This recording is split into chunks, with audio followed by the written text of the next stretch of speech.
Tell Me More podcast is being recorded on the lands of the Wurundjeri people of the Kulin Nation. We pay our respects to elders past and present and extend that respect to all Aboriginal and Torres Strait Islander cultures.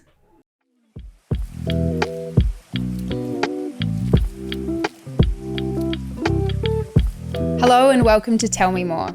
Today I'm joined by the wonderful Brooke Warne. When I met Brooke last year, I was struck by her infectious positive energy. Brooke was kind, warm and down to earth, and I got the impression that she has a strong sense of self even at just 26 years of age. Brooke is a public figure and a content creator with a love for cooking, fashion and family. She has spent her entire life in the public eye as the daughter of the Spin King, Shane Warne. Today, Brooke is with us to talk candidly about her experience with grief and dealing with the loss of her beloved dad in such a public way.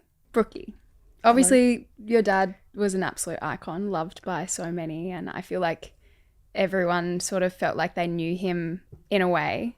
Yes. But obviously you knew him in a very different way. Can you tell me a bit about your relationship with your dad? Well, I think over the years, I'm very much a mini Shane. The way we look, the way we act, our mannerisms, everything are very similar. And I used to be like, oh, why did I get my mum's genes? Why didn't I get my mum's genes and all of this? And I think over the years, more and more as I learnt to know my dad more and I learnt to know myself more, I was so proud that, I am a mini Shane. And obviously everything that's happened, I couldn't be prouder that, I've got his looks and his mannerisms and everything. And even now when we have conversations with, his friends on the phone, I was saying something about, I think it was about the Matildas or something like that. And I made like a joke and my dad's friend just started like pissing himself laughing and was like, God, you sound like your dad when you say that kind of stuff. Like we were just making a joke, and it's nice that, I do have so much of him within me. Obviously he makes up half of me, but yeah, he was amazing and always will be amazing. And he's like living on through you. Yes, living on through me. And I think over the years we obviously butt heads and stuff because we was like the same person. It was like if we'd had a disagreement or, if we didn't see eye to eye on something, it was like we were arguing with ourselves because it'd be like, hang on, this is what I think, but we're saying it in a different way. And yeah. Do you think that you realised at the time that was how it was, or is that something you've realised in hindsight? I think over the years we sort of started to realise, wow, that's why we, are the way we are, because we're the same person. And for years my mum, my family would say, well, you two are the same person. No, we're not. But we are. We're literally the same human. And, it's such a special thing. It's amazing. When you say you're the same, how would you describe him in a few words? How would I describe him in a few words? Generous, incredible, unique, the most caring, loving dad ever, an elite athlete, as he would say. Elite athlete. The list goes on. He was just the best. So then would you describe yourself in that way too? Elite athlete at the top. Definitely. No. But yes, very much similar traits. I love that. I'd hope to be as good as him one day. Oh, you're amazing. Thank you. We haven't known each other long, but in the short time that we have, I was drawn to you straight away because you're just so warm and you have this infectious, positive energy. And I feel like you're only 24, right? 26. 26? Why does it say everywhere that you're 24? I don't know. They say, the media say my sister is, they say that she is actually a boy. So it says you're joking. Summer Warne is Shane's second son. Oh. So Summer's a boy. I'm 24. Jackson is the eldest.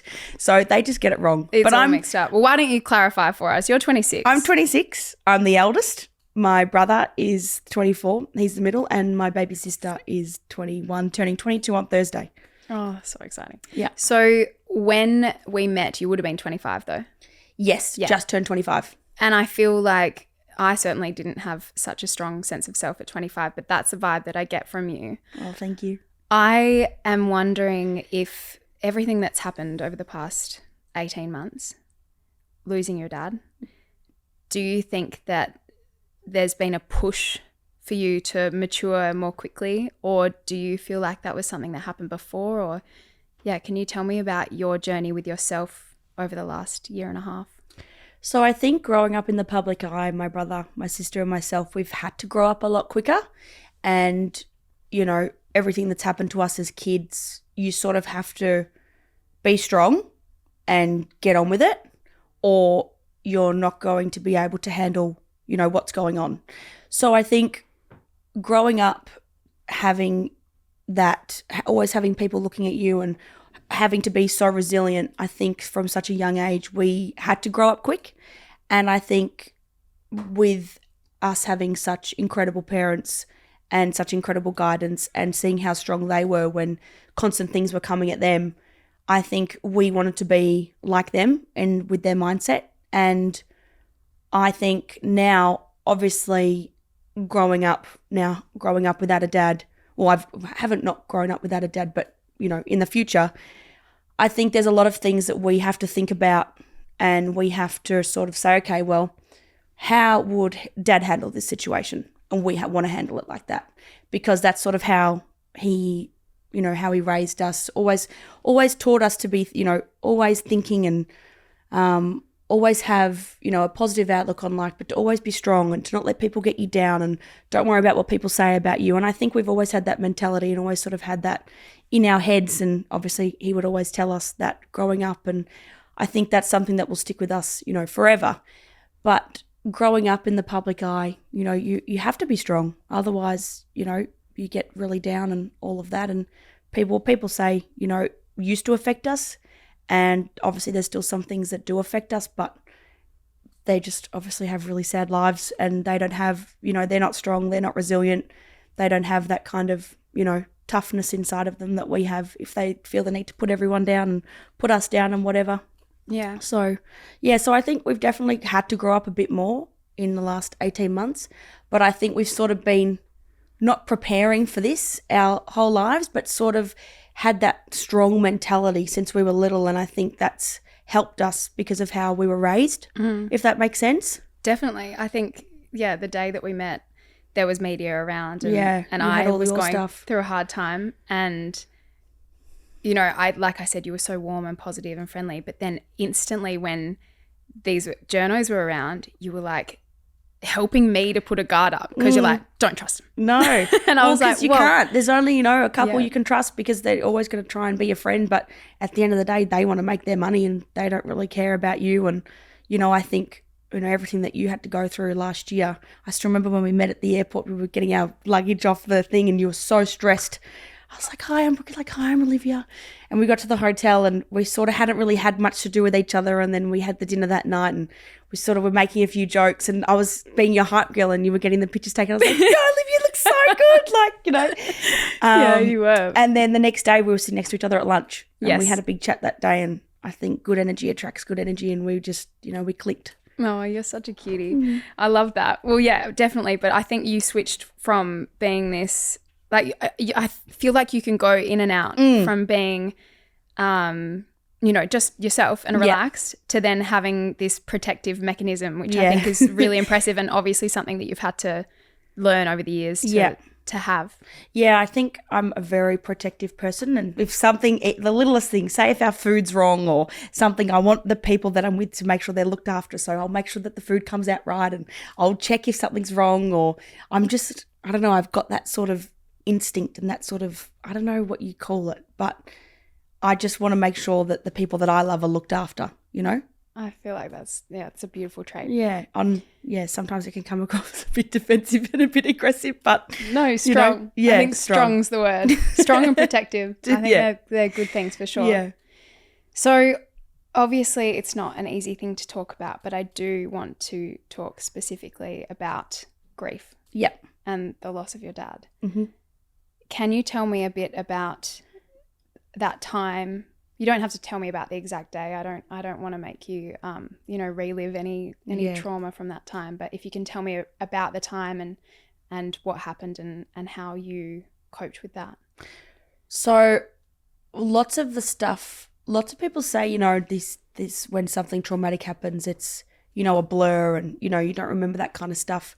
Since I was little, I've had a very good memory. And sometimes it works in my favor and sometimes it doesn't, because I can remember things so vividly and so clearly. But there's a lot of things as a kid and within the last 18 months that I've sort of blocked out. And sometimes, like I said, sometimes it's a good thing, sometimes it's a bad thing, sometimes it works in my favor, sometimes it doesn't. But I think there's a lot of things last year that happened that, are hard to talk about and hard to relive and all of that. But I think everything that's happened to us has made us so much stronger. And there's no right way to deal with grief. I think you deal with grief for the rest of your life. I don't think it's something that, you can get over, or, you've got a grieving period, some people say, and all of that kind of stuff. I think it's something that I've realized is you're obviously always going to miss the person that you lose. In this instinct, it's my dad. You're always going to miss them. You're always going to love them. You're always going to be sad about what has happened.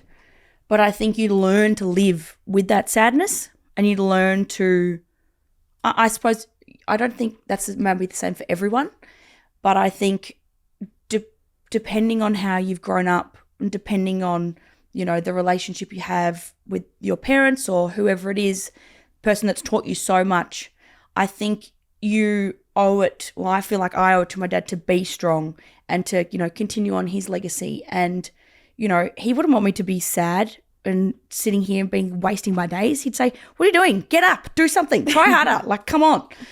So obviously you have your sad days, you have your really sad days. Some days you just, you want to be in your pajamas and you don't want to do anything, and that's fine. Mm-hmm.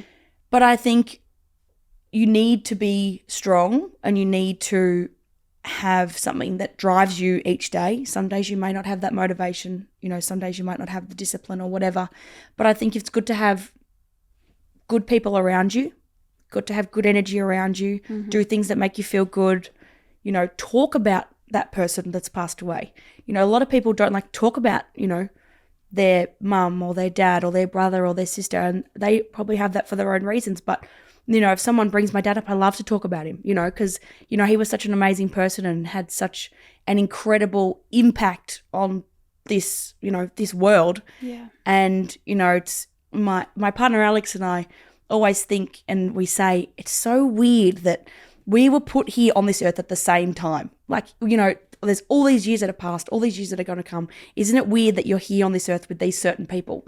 And I think, the impact my dad had on all these people, that, he changed so many people's lives forever, and he will forever, because he had that impact, and he had that personality and that charisma, and, he was incredible. And I think he did so much in 52 years. I would, do anything to do half as much as he did, So I think the last 18 months have been, hard. They've been really hard. Yeah. But because we have such good people and such incredible families and partners, we've been able to get through it together. And I think us as a family, always, since we were little, have always wanted to stick together, always, no matter what. We always stuck together as a family unit. And I think that's what we've done, and we've got such an incredible mum. She's my best friend. She's the best. And my brother, my sister and I, us three siblings, your siblings, you have quite a strong, it's hard to describe the bond you have with your siblings, and us three are completely different. But we, before anything else, will always do whatever we have to do to make sure one of us are looked after. That's amazing. Yeah. It's so nice that you have such a good bond. Obviously, we still scream at each other and, we have our disagreements, but who doesn't? Definitely. But above anything else, we will always be there for each other, That's so nice. So I think that's one of the things that's helped us, get through the last 18 months is, just stick together. Yeah. Had you experienced any kind of grief prior to losing your dad? My best friend, Yasmin, her dad was John Ilhan, Crazy John. My best friend's dad passed away when he was 42, okay. And I think we were 10, and she was my bestest friend. She is still my bestest friend. She lives in the UK now. And having to watch her grow up without her dad and my dad were really close as well. And his wife, my mum, my best friend's mum, Patricia, and my dad were always very close as well. So they always sort of had that bond as well. But Yasmin came and lived with us for a few months, after everything had happened, because they just had swarms of paparazzi at the front of their house and we didn't want her to be around it. So my dad said, come and stay with us. So she did. So we've had, Yasmin lost her dad, and my great-grandma has passed away, and a couple of our friends in the UK and a lot of my dad's friends. And so grief, nothing as obviously as big as losing my dad I've had to deal with. I'm very lucky that I haven't. But I know this. But you've been touched by grief before. Yeah, touched by grief before. Do you think there were coping strategies and tools that you sort of saw her use or anything like that then helped you? Well, she's the best friend there is, because as soon as everything happened, she was the first to FaceTime me, and she's in the UK. And I remember I didn't answer her phone call, but she then got on the next plane out of the UK and was at my doorstep like 24 hours later. Oh, wow. And I think we've always sort of had that, we'll do anything for each other, So we were obviously so young, so I don't really remember much of it. But just seeing how she was able to, live her life. And she's now a lawyer doing her master's degree and just absolutely killing it in the law industry, or the law, what is it? The law industry, I think. We'll go with that. Yep. She's killing it in law. She's doing so well. And just to see just her perseverance and her resilience and just everything that she's accomplished and done, from such a young age, inspires me so much. So I think, just family is everything. Family and your close people in your life are everything. And I think if you surround yourself with good people, you can, as hard as it is, you'll be able to get through anything. Definitely. Such good advice. Thank you. Such a wise girl at 26. Thank you. Now, can you tell me, what do you think has been the hardest part? Obviously, there's been so many challenging aspects to the past 18 months, but what for you has been the most challenging? I think experiencing a lot of firsts without him. So there's a lot of stuff that, my siblings and I are doing at the moment that he would just be like, oh, what? Like, this is so incredible. Like, there's so many first things that are still yet to come, and so many first things that have happened that, we wish we could turn to him and say, like, look at this, or come have a look at this, like, or look what we've done, or, something like that. And I think that's been really hard. And I think, being in the UK last year and not having him there was really hard as well. And, his birthday was on September 13th. So I think it was his second birthday now without him here. There's been a lot of stuff that's like, I think it's a lot of the firsts though, a lot of the first things. And I think there's a lot more firsts to come, but also there's a lot of, I don't know, it's weird when someone passes away, because all of these things happen and you're like, okay, well, why couldn't you do that when he was here? He's done everything and he's done all these incredible things. And it's like, it would be amazing for him to see all of this recognition that he deserves, and all of these amazing things everyone's saying and has done for him. I wish they did it when he was here, because it's like, we'd had an unveiling on the weekend at Duncan Street, which is Chisholm Reserve on Duncan Street. It's East Sandy Cricket Ground. And that's where Dad grew up playing cricket. He found his love for cricket there, and they've just renamed it the Shane Warne Oval.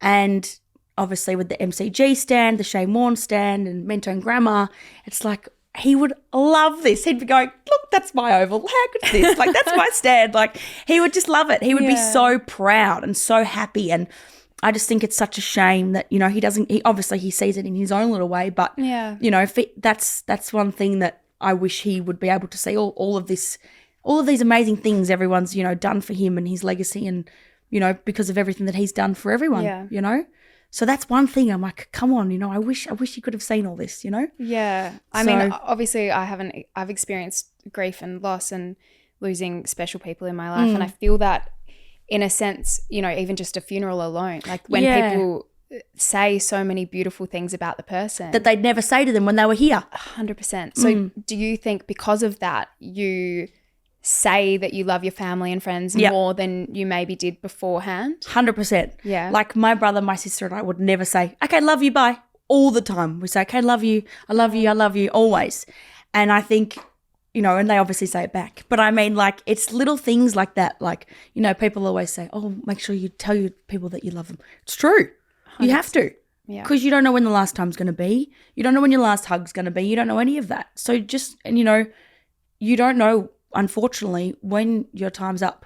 And like sometimes people do, sometimes not that they do, but you know, sick people and all of that. But even then, you don't know what tomorrow's going to bring. You don't know how long you're going to be here for. So you have to make an impact that, you know, people are going to remember, and whether that's your family or, you know, as grateful as we are, my dad had such an impact on, you know, worldwide, and which will live on forever. But yeah, I was telling you the other day, I was in New York. Yes. And I went to a bar. Mind you, it was owned by Aussies, but there was this classic old photo. We'll have to, if you can, you should try put the picture in. Yeah, we'll get it up. We'll pop it in here. It is, oh, it's such a good photo. It's amazing. It's iconic. That visor that he's wearing, I have it at home. Oh, do you? Yeah, I wear that. Well, I used to dress up in his cricket outfits, and I used to wear that visor. It's very that's funny. So good. Yeah. So I think we need to get a photo of little Brooke as well, maybe next to it. But I was taking a picture of it because I'm like, oh my God, I've got to show Brooke this photo. This is amazing. I'm in this random bar in New York, and there's Warne. Yeah. And I'm taking a picture, and this guy's like, oh, cool photo. Like, why are you taking a photo? He was American. And I was like, you don't understand. He is an Aussie icon. And I'm sending this to his daughter because he's not with us anymore. And I hope you feel really bad about saying that. And then he was well like, done. Oh, yeah. Oh, sorry. Like, didn't know what to say. People are just dicks. Like, they are. They just always have to have their 2 cents and have their little piece. And, you know, that's like, yeah. But that's incredible that was in New York. So cool. Because my dad actually took me to New York. Oh, really? So I've only been once. And I obviously in all the movies they have the hot dog stands and they have, you know, all of this stuff. And when my dad was actually dating Elizabeth Hurley, she was on the set of Gossip Girl. And I was obsessed with Gossip Girl, like any girl is, or boy, whatever. And Dad was, I think it was Easter holidays, March, April. And he was like, oh, Elizabeth's shooting, you know, in New York, you know. And we were always so grateful and lucky that our dad would always take us on. He'd like to have little holidays with each of us. And I remember it's the start of the year and I was like, buzz New York with Gossip Girl, please.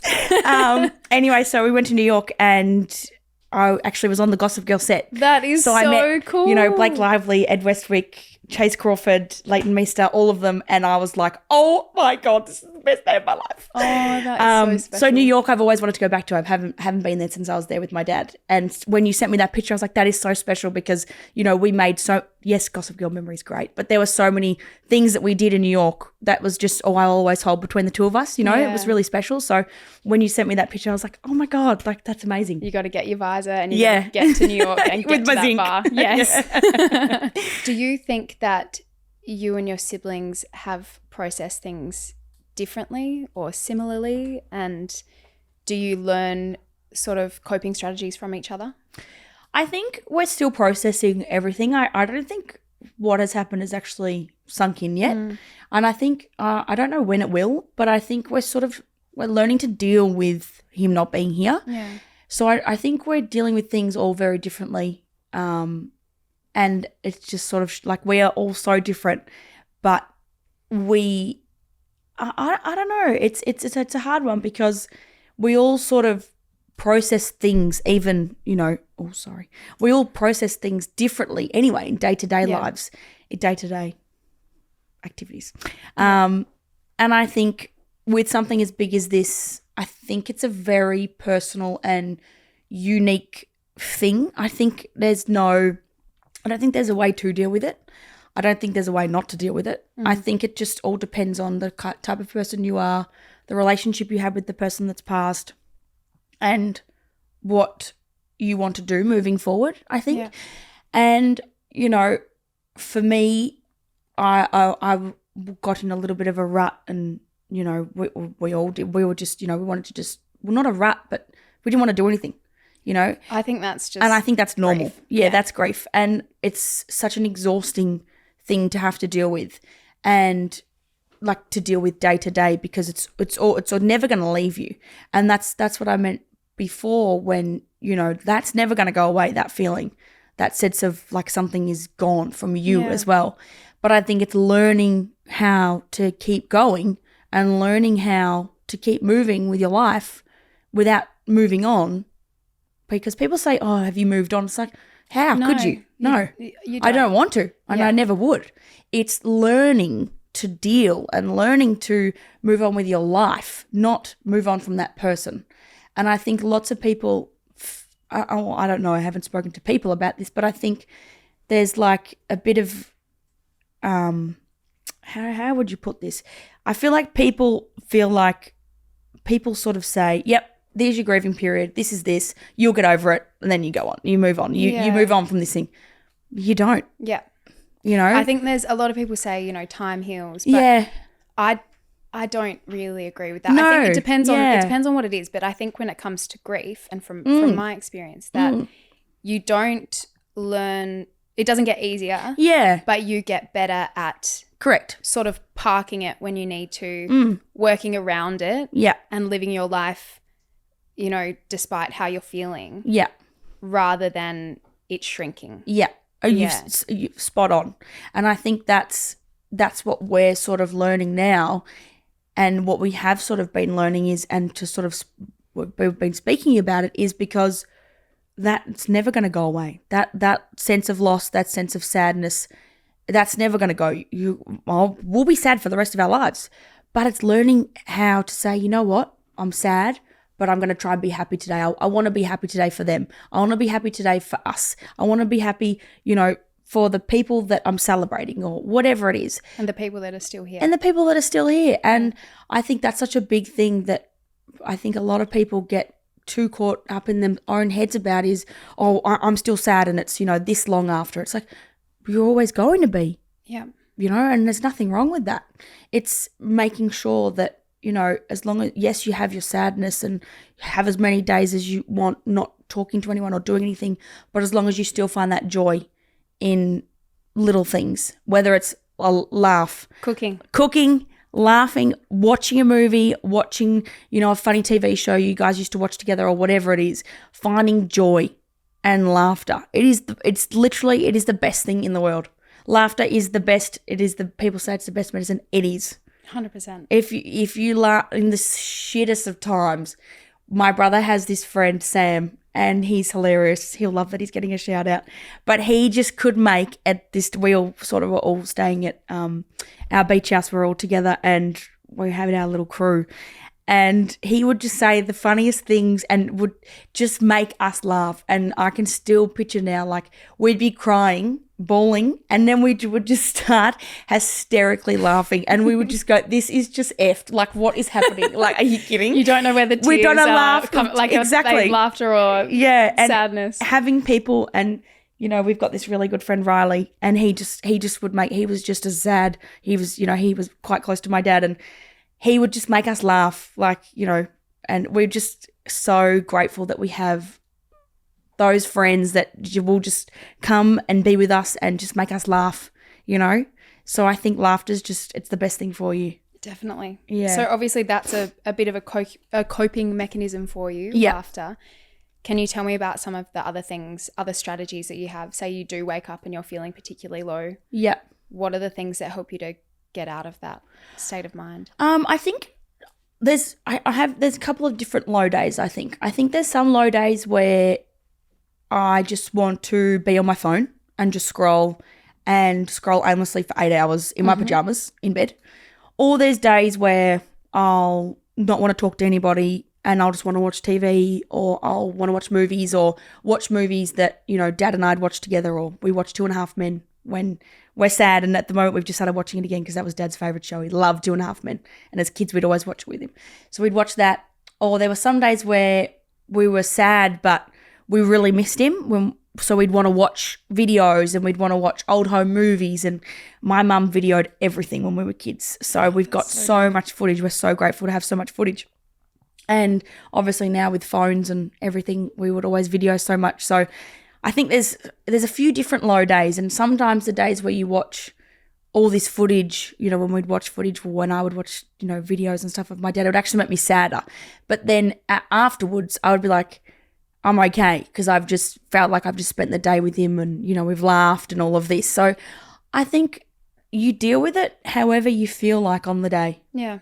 Whether it's you want to do nothing, that's fine. You want to watch videos, that's fine. You want to watch TV all day and not talk to anyone, that's fine as well. I think you just have to listen to your body. Yeah. And, you That's know, such good advice. Yeah, I think you just have to listen to yourself and listen to someone might tell you, oh, no, you got to get up and go for a walk and go to the gym. It's going to make you feel great. No. You're like, it's not today. No. Yeah. Some days, yep, I'll train every day. Today, don't feel like it. And that's fine. Yeah. You've just got to do whatever you feel like doing. And I think a lot of the last 18 months, the past 18 months, there's been a lot of times where I've sort of learned just to say no. And I'm such a yes person, like, yep, let's catch up for coffee. Yep, let's go for a walk. Yep, I'll go to these 2 events. Yep, I'll do this. And I'm like, oh my God, I'm exhausted. I don't want to do anything. I'm so tired. And I'll stretch myself too thin and I'll be like, I've committed to all this stuff when I haven't wanted to, but I've wanted to keep them happy. Yeah. So I think what's going to make me happy? Not to do any of it? Great, don't do any of it. That's good. So just learning to just not overextend myself and not, you know, as much as you want to catch up with a friend, life's so busy. You like life is so busy, as you know, like you don't always have to, friendships that you genuinely care and love and have that special bond with, they're not going to mind if you say no to catching up. They're not going to mind if you say, I actually can't see you for 2 weeks because I'm really busy and I just don't want to do anything at nighttime. Your real friends will say, you know what, that's fine. Yeah, they're going to when stick you're around free. regardless. Yeah, exactly. And I think it's a scary thing to say no, but you just have to look after yourself and do what makes you happy. Definitely. Now, I know that you are into your fitness and that has been something that has helped you. Can you tell me about that? Yeah, so I went through a stage in, I think it was like 2018, 2019. I was super fit. I was like all end of 2018, 2019, super fit. I was like, yep, killing it. This is great. Fittest ever. COVID happened. Couldn't be bothered doing anything. I think you either went one way or the other. You were like, yep, super into fitness, or no, not doing anything. I'll pick up a dumbbell, but like that's it. Wave it around. Yeah, and I sort of went through my phases. I was doing a bit of training and, you know, some days Alex and I'd be like, yep, this week let's walk every day. Some weeks I'm like, I'm not moving. I'm going to eat like crap. I'm going to do this. And I think sort of having really good and then really low in regards to fitness, I had to try and find a happy medium. And last year I wasn't really doing that much fitness because I just, you know, couldn't really be bothered. But walking would help and also swimming in the ocean. So really getting in the water was the most like euphoric and amazing cleansing thing that we did. My mum and brother swore by it. They're like, yep, let's do this. We have to get in the water, blah, blah, blah. And when everything happened last year, it's all we wanted to do. We're like, yep, let's get in the cold water. Let's go for cold swims. Wow. Let's do this. Let's do this. And I think when you want to do fitness, it can be anything that makes you feel good, you know? So I think definitely getting in the water, walking. I tried running. I know you're a runner. I've tried. I can't do it. It's seriously, I just can't do it. I've tried. I'm like, It's yep, not for 3Ks, everyone. 3.7. I can't get any more than that. But I want to try get back into running because it's so, I don't run with headphones, which is Really? weird. I just listen to myself go, try to breathe. Then maybe it would help if Yeah, you did. I know. It probably would. Maybe we can try that. Yeah. But yeah, no, I've loved running. I love training at the gym. I do PT, which is I don't go to the gym and do like classes and stuff. I just do PT. And then I've also started getting into reformer Pilates. Awesome. Which I'm loving because I feel like if you think about anything else during Pilates, you're going to fall over. So I'm like, I can't be thinking about anything else that's going on right now except for this pose right You have here. to be really present. Yeah, really present. And I think with our phones these days, with, you know, busy music, busy everything's so busy, I think having like 45 minutes to switch off is so important. And no matter what it is, no matter what makes you feel good, whether it's running, swimming, walking, bike riding, gymnastics, trampolining, reformer Pilates, normal Pilates, hot Pilates, gym, PT, whatever it is, doing something that actually makes you feel good, even if you don't want to be there to start with, you're never going to regret a workout ever. 100%. Ever. That's such good advice. I think so many people get stuck on the idea of like they want to be good at one thing. And say gets with boring. running, people say that, I wish I was a runner, but I just can't do it. Then don't. You don't have to. Do something else. Yeah. Do something or just that makes try you feel and then no good. Don't worry about it. I feel like we can get you there, but I'm not going to force it. No, I want to start running again because it was good, but I just have to get back into routine. I just have to do it. Yeah. Alex actually went for a 5K run last night. I was like, what? You haven't run for weeks? This is amazing. Oh, but so seeing him run 5K. One of those annoying people that even when they don't train, they can just go He's very fit. He's just great. He came, I was like, just did 5K. I was like, I'm sitting here, I'm like, great. That's good. So proud of you. Well done. Athlete. Yeah, and he's an elite athlete, exactly, as they say. But yeah, no, I think fitness and wellness, like we've got into our saunas. I don't like the heat because I get itchy. I itch and I get agitated. But saunas, for some reason, I love. Steam rooms, I love. I think they're amazing. And I think that as well is a really good place to just decompress and just sort of be within your thoughts and be sweaty and whatever. But I think it's quite like therapeutic. It's quite therapeutic and it's really relaxing. And I think with stress and anxiety and all of that, I think it really helped me. Alex and I went through a phase where we were doing ice baths and saunas every single day. And we've actually moved house. So it's just been like, we're still moving. We're not in our house yet. We've just sort of been going between my brothers and my sisters and we've been living everywhere, couch surfing. And we sort of lost that routine of getting into our running and our saunas and our ice baths. And I'm looking forward to getting back into it because it is so good. Like sitting in the sauna, going in the ice bath, it is the most de-stressing, de-anxieting, whatever the word is, and just relaxing time. Yeah. And it's the only thing I think helps. Really? Yep. You can say, yep, do therapy, do this, do that, and I'm sure that all helps, and I know it does, but cold water, being uncomfortable, it's trumps all. That's your thing. Yeah. And I used to hate the cold water. Yeah, look, but I'm a wuss, it's not for me. But no, like my mum was the same, and now she swims every single morning in the ocean. Like when we used to go on holidays and have all these amazing pools, she'd say, no, it's too cold. And now she gets in the ocean every single day. Oh, good on her. Like for years she has now, and it's incredible. Like you just got to try it. Okay, you can do cold water and I'll run. All right. We'll do it together. We'll go for a run and we'll do an ice bath. Now, you just very briefly mentioned therapy. Do you see a therapist? Is that something that you have been doing and have found helpful? I did when I was little for like such a long time when my parents got divorced. Yeah. From, I think I was like 9, I think, 8 or 9, until like the end of school.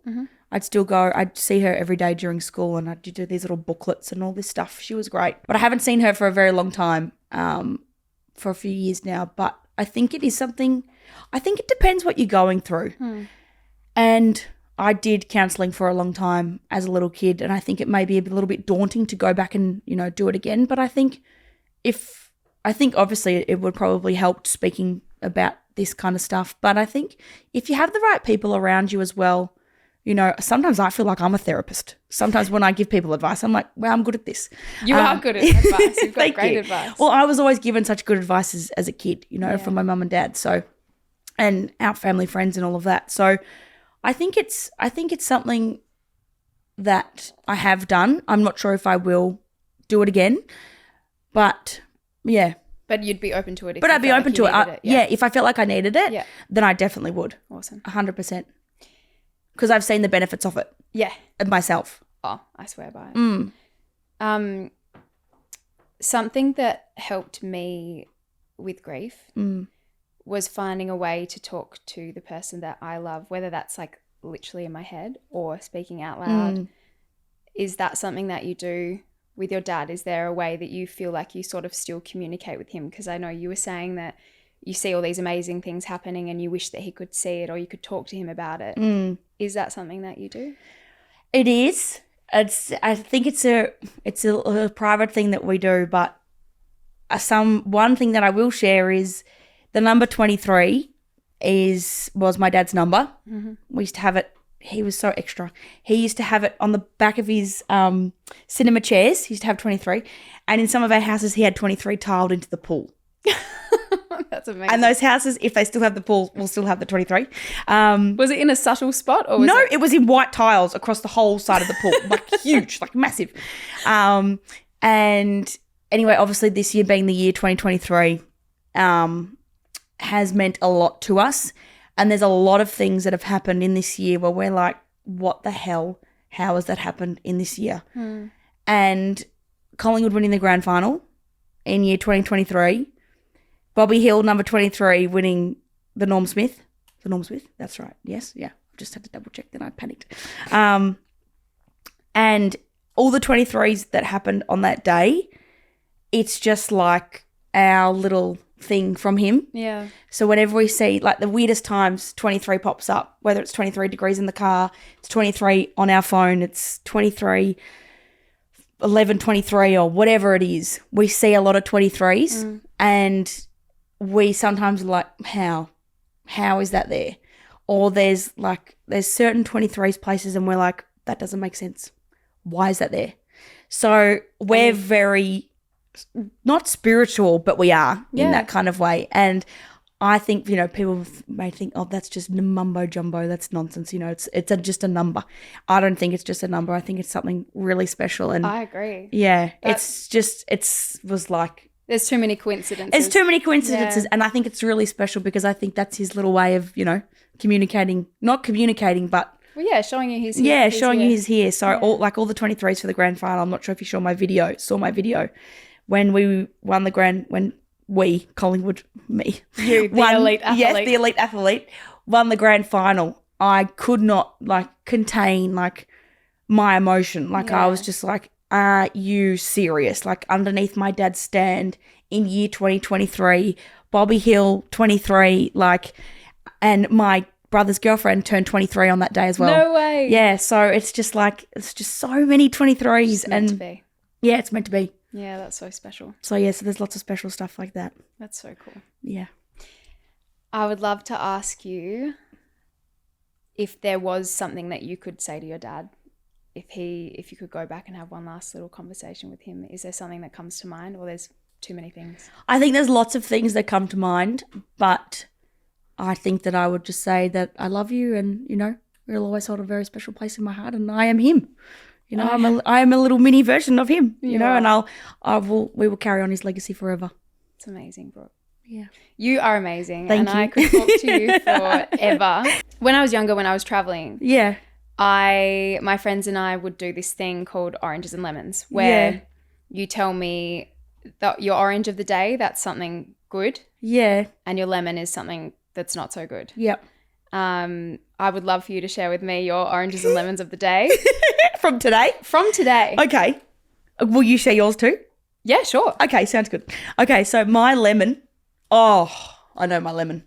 So I was getting in the car in the skirt that I never wear skirts. And I'm like, I'm going to wear a skirt today. And it's a long skirt. Anyway, I was getting in the car and I was filming video. I was doing a vlog and I tried to get my leg into the car. And I'm like, somehow my leg hasn't actually made it onto the seat. And I've fallen into the car. And I'm like, my hip. And I've actually got it on video going, shit. And So you'll post that knowing you. I'm like, yeah, exactly. But yeah, my lemon was hurting my hip falling into the car. Anyway, it's fine. Is now. the orange that it made good content? It's orange that I'm here with you today. Oh, that's my orange too. I will say something different just so that we can keep it more interesting. Okay. Obviously, you're a big orange, and being here and having you in the studio is very special. Thank you, Liv. But another orange, probably just as simple as my morning coffee. I go to bed thinking about my morning coffee. Do you really? Yeah. Really? Yeah. What milk do you have? Sign of a true addict, I think. I have oat milk. You have oat milk. See, I drink my coffee black. I just have double espresso. So you're a strong girl in many ways. Stronger than me. It was particularly good this morning, made by my beautiful local barista. Yeah. That was a real orange. My lemon was, I had a lovely silk white shirt that I was going to wear to sit with you here today, and I sprayed somehow. I actually don't even know how I did it, but I sprayed foundation all over it. Why does that happen? Yeah. Like, come on. I know. Any other colour doesn't happen. It doesn't. White, sure. Let's get it all over I can you. guarantee I will never spray foundation Nothing. on this brown outfit, but white always. Such a pain. Always the way. I like the oranges and lemons. Yeah, you like it? I really like it. The funny thing is, and I don't know if we'll include this, but my friends, when I was in New York, I said to them, you know, it's something that you do at dinner. It's a really good thing to do. Yeah. At like a family dinner, friend Like dinner. And it's a good way to sort of break the ice. But Well, it's a good way to also to think about your day. And, you know? and think about just And like reflect. the good little moments. Yeah. Yeah. But I said oranges and lemons, and the girls were like, jizz and lemon. Oh. They thought that I was saying, can you share your jizz and your lemon? And the jizz of the day is something good. Good. So when we're in New York, we're walking around and something good will happen and we're like, oh, that's a jizz. That's a big jizz. I just don't know if it's appropriate moving forward, but I feel like Daniel will want to keep this in. I like it. We're gonna call it jizz and lemon from now on. I'm like, you sickos, it's oranges. Oranges and lemons. Oh, that's awesome. Oh, I do have one more question for you. Yes. If you could go back to Brooke Yep. from 18 months ago, before everything happened, is there a piece of advice that you would give yourself knowing what was about to happen? It's going to be okay. Oh, that's so perfect. Yeah. And it Well, makes my me dad would emotional. always say that. He goes, it's going to be okay. You know, try harder, find a way. It's going to be all right. It's going to be okay. So I think it's something that, you know, as shit as it is to hear, it's going to be okay. Yeah. It will be okay. If you've got the right people around you and you want it to be okay, it will be. Whatever will be, will be. Oh, I feel like it's going to be okay just sitting here talking to you. Everything's going to be just fine. And hopefully, I feel like this conversation and what you've shared with us today, you've been so generous. I think you'll help a lot of people who are struggling with grief. Well, thank you so much for having me, Liv. It's such an incredible opportunity. So thank you so much. Best. Thanks, Brooke. Thanks. If you'd like to find Brooke online, her Instagram is Brooke Warne. TikTok is Brooke Warne _.